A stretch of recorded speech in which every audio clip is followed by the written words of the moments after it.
This is stupid. I'll meet you back down at the bus, okay? Silent Hill, a series once known for a particular brand of masochistic escapism, hasn't enjoyed a hit since it left the stewardship of Team Silent. Its track record has been shaky since. With Silent Hill Downpour, it's up to Vatra Games to bring the series back to its nightmarish roots. Can the new team's efforts appease the dark powers? Shit!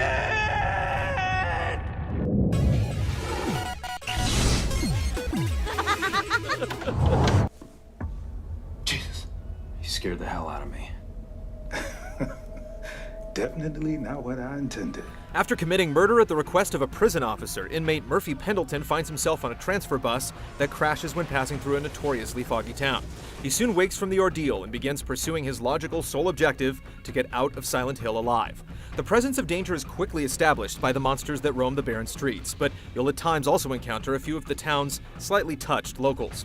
As you progress, Murphy will experience flashbacks that reveal little by little why exactly the town has summoned him. What the hell are you talking about? What the hell are you talking about?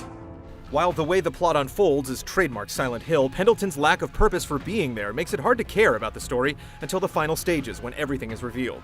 Even then, the story, twisted though it may be, is underwhelming and overly convoluted, even by Silent Hill standards. Who is doing this? What do you want from me? What do you want from me?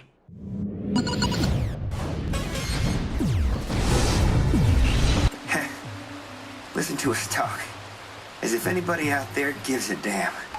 Moving through the desolate town is no walk in the park, as you'll encounter multitudes of monstrous baddies to impede your escape. Expect no radio static warning though, since the handy device has been completely excised from the game. In lieu of building tension over time, most of Downpour's scares come from cheap ambushes that eventually become predictable. And far from being imaginative nightmares spawned from the protagonist's unconscious, the creatures feel like they were picked from the B-level horror film scrap pile.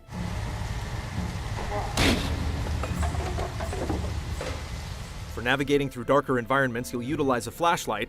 That is until you reach one of the several scripted moments in the game where Murphy will nearly fall to his death and lose it in the process. Following these sequences, you're forced to endure at least one area using a lighter as your sole source of illumination, before the game gives you a replacement flashlight. The camera zooms in irritatingly close during these segments, significantly reducing your range of vision in what's usually an already confined environment.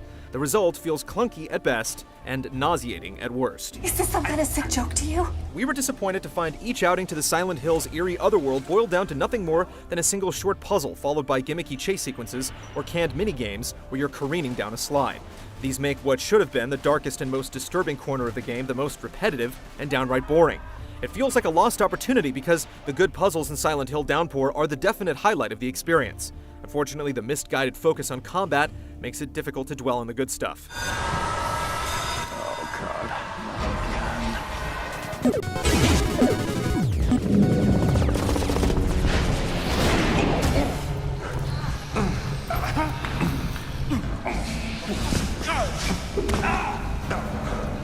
Combat in Silent Hill Downpour requires you to salvage everyday items from the environment in order to face down the otherworldly hordes. You can carry one firearm and single melee weapon at a time, including fire axes, wooden planks, and chairs. Because these weapons lose durability from both attacking and defending, they don't typically last more than a few fights, so you need to pay constant close attention to where replacements may lie.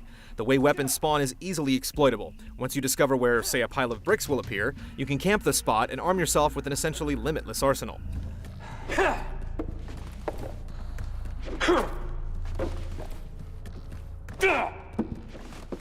The setup would make for tense encounters if the fighting wasn't so frequent. The constant enemy ambushes are more likely to annoy than terrorize, in spite of the game's ham-fisted attempts to play up the horror.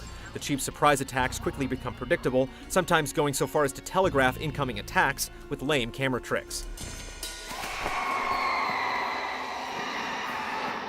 The controls feel awkward and sluggish, with questionably long delays between successful blocks and attacks. Enemies can only be hit twice before they gain temporary invulnerability, which only wears off if you either block an incoming attack or simply wait it out. This plodding, formulaic process gets more tiresome the bigger the groups you encounter, with fights taking needlessly long if you want to come out unscathed. The game's emphasis on melee is so forced in the final act that, at one point, it has you fending off groups of enemies as an elevator works its way down, stopping at every floor to admit the next wave. It's telling that the game makes sure your store of shotgun shells is constantly replenished during this section. It's as if it weren't confident enough in its own combat system to believe you'll make it through without the assist. Let's get this done. Yeah. All right.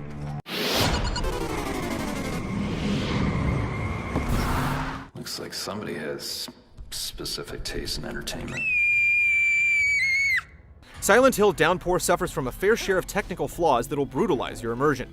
Textures are frequently late to load, and even something as fundamental as the fog effects will cause hiccups when passing certain environmental thresholds. The characteristic Silent Hill film grain effect, which could have helped mask these flaws, is puzzlingly absent. In its place are recognizable sound effects and rare shifts to a fixed camera view that feel like they're meant to remind you that you're playing a Silent Hill game, despite the experience feeling anything but. Daniel Licht does a decent job emulating the vibe of past games with Downpour's score, though the intro by Korn feels completely out of place. I want to keep the pace. I want to figure it out. I gotta do it this way. If I don't, everything's lost. Enough of this shit. Silent Hill Downpour is a step in the wrong direction for the series. Tension and atmosphere take a backseat to cheap, impotent scares and tedious combat encounters. The series' very name once evoked horror, mystery, and a level of aesthetic accomplishment that was impossible to imitate. If you've been thinking of braving this downpour, you should unpack your bags and cancel those vacation days. This trip to Silent Hill is a nightmare for all the wrong reasons. I'm done. I'm finished with the riddles, the mind games. Whatever I did to get here, I've had enough. I want out.